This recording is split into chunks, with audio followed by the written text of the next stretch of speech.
Dan kebaikan seseorang tergantung anugerah yang Allah berikan.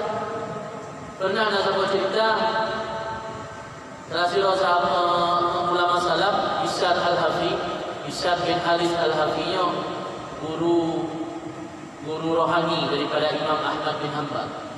Imam Ahmad bin Hanbal pendiri mazhab Hambali, guru rohani beliau yaitu Ishaq Al-Hafi. Nah, urut juga apa Ishaq Al-Hafi? Inna fulanal ghani kasirus qaumi wassalam. Sesungguhnya si fulan yang banyak harta, si fulan yang kaya raya, banyak berpuasa dan melakukan ibadah salat. Nah, orang itu jawab Imam Ishaq, itulah si fulan yang konglomerat, si fulan yang kaya raya, syukur dia berpuasa dan bersembahyang ibadat, berkumpul ibadah sembahyang. Apa jawaban daripada Ishaq Al-Hafi? Miskin. Bukan orang kaya, miskin. Taraka halahu wa dakhala fi hali ghairi. Walaupun pada kalian itu orang kaya, tapi bagi saya orang miskin. Orang miskin yang membiarkan kondisinya dan masuk pada kondisi orang kaya. Apa kata Imam Ishaq?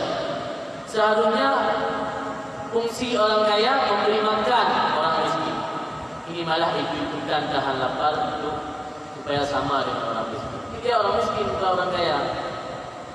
Ternyata kelebihan amal ibadat seseorang tergantung karunia Allah. Bila orang lebih karunia Allah menjadi orang kaya banyak harta, amal utama tujuannya bukan puasa dan sembahyang.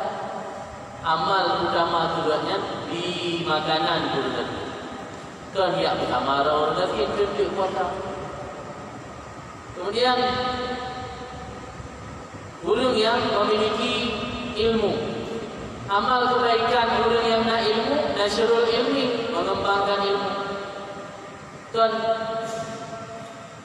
berpuasa sembahyang sama orang yang ada ilmu, ibadah ada mengembangkan ilmu.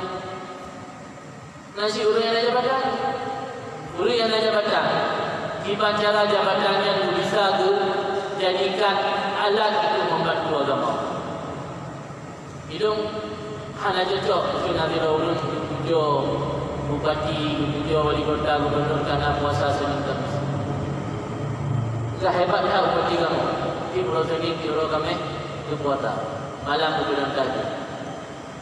Yang kan amal utama bagi banyak karena anugerah yang Allah berikan ke sirah pejabat, yaitu lebih wewenang dalam jabatan yang berhak untuk pemerintah.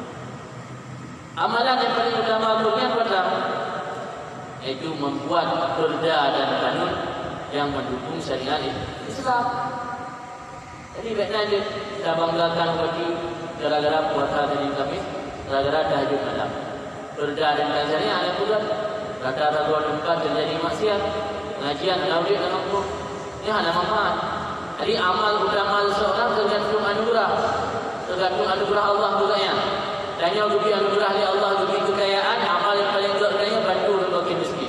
Dan yang lebih anugerah dari Allah, lebih ilmu, dititipkan ilmu dari Allah, anugerah yang paling berat, kemudian ajarkan ilmu kepada masyarakat awam. Bila orang lebih anugerah dari Allah, lebih jabatan dan amanah, anugerah yang paling berat, memanfaatkan jabatan dan amanah tersebut untuk mengembangkan dan membantu agama. Yang benar jawaban daripada Ishaq Al-Hafi. Jadi kan hanafama mandu antara zira ulun dengan ulun lain tentang amal yang paling utama. Jadi beda anugerah yang Allah berikan kepada orang tersebut, beda juga amal kebaikan yang paling utama bagi